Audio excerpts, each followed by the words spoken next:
If you've ever found yourself eating because you're bored, angry, stressed, or anxious, you might be an emotional eater.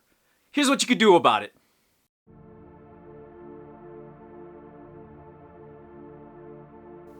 How's it going, guys? drtankpharmd here, board-certified practicing pharmacist and personal health coach, helping action takers like you take back control of their lives and emotional health. And although I am a medicine specialist, I'm not your specialist. So if you have any questions regarding your condition, please see your doctor. Let's get into it. But before we do, don't forget to click like and subscribe. It helps me a lot. Thanks, guys. So what's emotional eating? Well, what we see on TV and the movies is when a girl goes through a bad breakup. She digs into a tub of ice cream while watching a Lifetime movie because she's burying her emotions. The same thing kind of applies to a guy, except it's on the longer term. The guy ends up gaining so much weight you don't recognize him.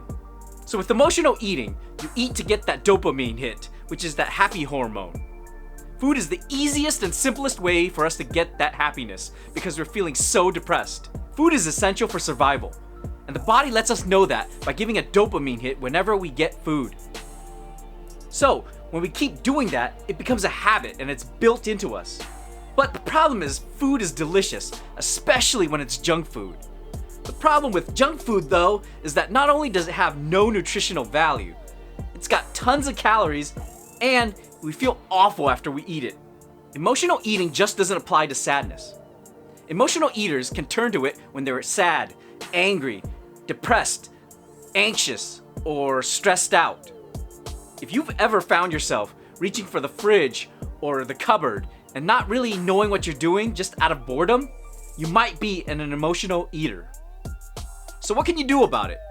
The first thing you could do is you could pause. Just a few seconds can make a huge difference. When you're walking to the kitchen, pause for just a few seconds and think, what exactly are you going to be doing in there? Are you going to be getting food? Are you going to be getting water? Are you going to put something away?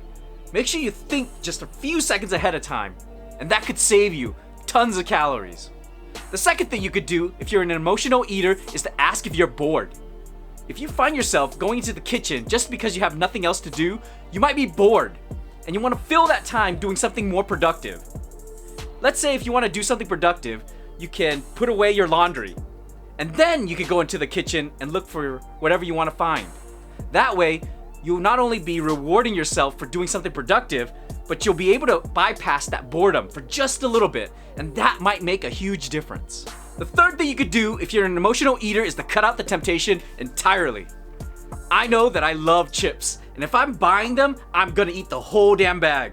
So I have to cut back on buying chips when I'm at the store.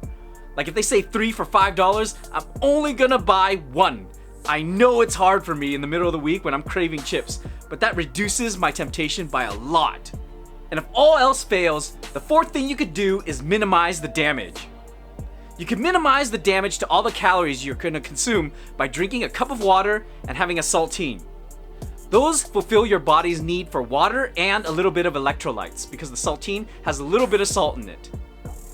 You can also consume foods that are lower in calories. If you have a sweet tooth, try to get some fruits or dried fruits as an emergency. If you have a savory tooth, buy baked goods or baked chips that help fulfill the need instead of fried chips. These help minimize the damage if you're gonna binge on food. Consume these first and it helps reduce the food you might consume. Emotional eaters try to deal with their emotions by consuming food. The first time, it gives them that dopamine hit, but they repeat that and it builds into a habit. So you have to break that habit whenever you can in order to deal with that food issue. If you're trying to tackle the actions you take from your emotions and are struggling, there are 3 mistakes that people make all the time. Check out the free ebook link below to find out what they are. And if you want to deal with your emotional reactions, check out the Emotional RX program, where I provide you the tools to help diffuse the emotions that detonate inside you. Don't forget to click like and subscribe, and until next time, guys, be healthy.